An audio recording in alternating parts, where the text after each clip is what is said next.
In this video, I'm going to show you exactly how to get started in an Airbnb business as a beginner from start to finish. And I'm going to talk right now about rental arbitrage because I think a lot of people don't know that term. And so let me make sure we understand it going into this video. The first thing you want to know is what is rental arbitrage? And that's just a fancy way, guys, of saying, hey, we don't have to buy a property. We can just rent a property from a landlord, get their permission with a signed addendum, and then we can take the property and put it on Airbnb. When I heard about this, I thought it was the best thing since sliced bread. You mean I can just rent a property from a landlord and get their permission instead of actually going out and buying a property? Yes, Mike. And in 2016, my journey started. And I'm going to share with you the 10 steps right now that I did in order so you can do the same and be successful at building an empire in Airbnb. Now, here's what a lot of people ask me. When is a good time to start? And the answer is this. There are no real good times to start other than today. So whenever you're watching this, it's a good time. Because most people put things on the back burner because they never get started at all. But I will tell you that February is generally one of the better months to start because it's considered a slow season in Airbnb. What that means is usually the peak season is usually between March and December. Okay, that's called the peak season in Airbnb.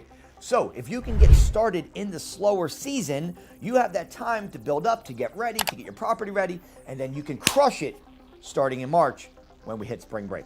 Okay? Step number one, and that is this. You got to learn from the right person. My mentor told me this, Mr. GC, okay? 10X, baby. He said to me this. You guys are online on TikTok and Instagram and Facebook and YouTube and all these different platforms learning Airbnb from a bunch of different people. The more you learn, the more you earn. But you got to learn from the right person. What I mean by that is go deep with one person and just learn their tech. Everybody's got different techniques of doing this. Okay, I'm the #1 coach in Airbnb right now in America, and I will tell you this. I've seen things, heard things, I've solved the problems, and I've solved the two biggest problems that people have getting into this industry. Property and market research and getting a landlord to say yes. Okay, you gotta follow the right people you connect with, okay? So that's step number one. Number two is you just gotta create a name. Don't overthink this. Keep it simple, right? Your initials, stays, luxury stays, whatever. Your initials, luxury stays, LLC. Create a name, right? And then go to your Secretary of State and create the business, okay? Here in the state of Florida, we have what they call sunbiz.org, which is a website you go and make it so simple, guys. Third grader could literally do this, okay? So you go to your Secretary of State and you create an LLC, not a sole prop, not an S Corp, not a C Corp, an LLC. A lot of people are going to Wyoming right now and creating it there because it has a protection called anonymity, which means that your name, physical name, will not show up in public record. It only shows the business name. So a lot of Airbnbs are using Wyoming to create their LLC, and then they can operate in other businesses, what they call a foreign entity, which is a document that you basically submit. It's very simple, okay? Now, you're gonna then, once you create your name and create your business, why is that important? Because now we're legit. You move differently when it's not you personally. Now you're a legit business, right? And you're gonna move like a business, which means you're gonna move with a sense of urgency, okay? And now it just feels good, like I'm a business owner, okay? Start that process, then go to irs.gov and get your free EIN number, which is basically your social security number for your business. Then go to the bank and set up a business bank account by sending in, you just gotta bring your EIN number and your articles of organization, which they will email to you as soon as you start the business, the LLC, okay? That's step two.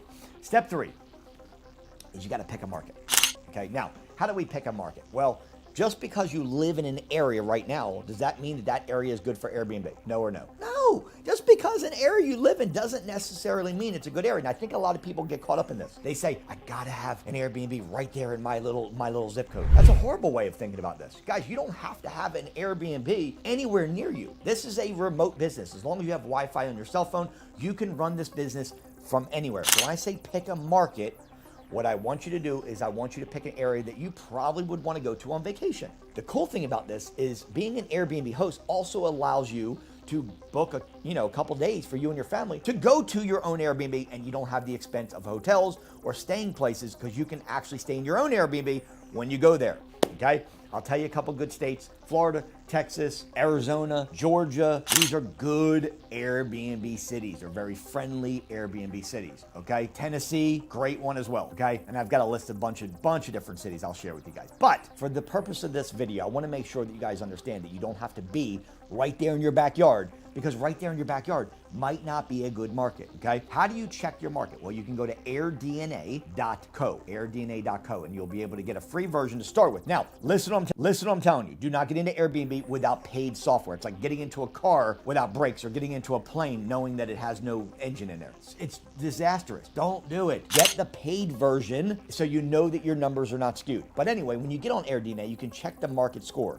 You want to make sure your market score is above 60. It ranks from 0 to 100. So you want above 60. Also, while you're checking the market on airdna.co, you want to make sure there are at least 250 active Airbnbers in that market. You don't want big cities like Miami, and you don't want small towns that have 8 people Airbnb there, okay? 3, you want to make sure that the occupancy rate is above 60% average for that city. And lastly, make sure that the average daily rate, called the ADR, for that city is above 150. Because if you are less than 150, you're going to compete with hotels, and you don't want to do that because they'll crush you because they've got better resources, okay? So above 150 for the average daily rate. Once you have that, you've picked a market, okay? Now we have to really study the market. And the reason for that in this step is it's very important that we don't just pick a market just because we like the area. That's what I'm saying. Go to AirDNA, get that information, and then come back and have a decision like, okay, cool. I love the market. It fits what Mike just said, right? These speculations. And now we can go on to the next step, which is picking a single family house.